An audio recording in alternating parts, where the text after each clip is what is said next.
In today's video, I'll show you on how you can make any angle in minutes in Tinkercad. So the first thing that you want to do is to go ahead and place your shape right here. In my case, I'm going to be placing this one. And then let's go ahead and separate the colors by choosing another color separate to the first one that I've made.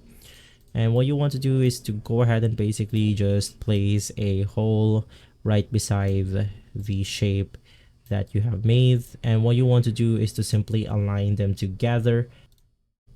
So to make things easier, you can just use the top view right here, and then you want to make sure that they align together.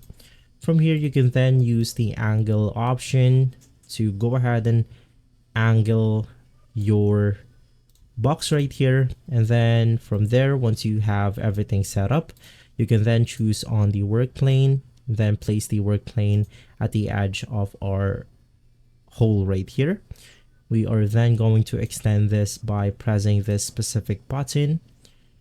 And then with that, all you have to do is to go ahead and bundle or group your shape together. So let's go ahead and select the work plane right here. And basically right after adjusting my shapes for a couple of clicks, once again, let's go ahead and try to combine our shapes together and we are good to go.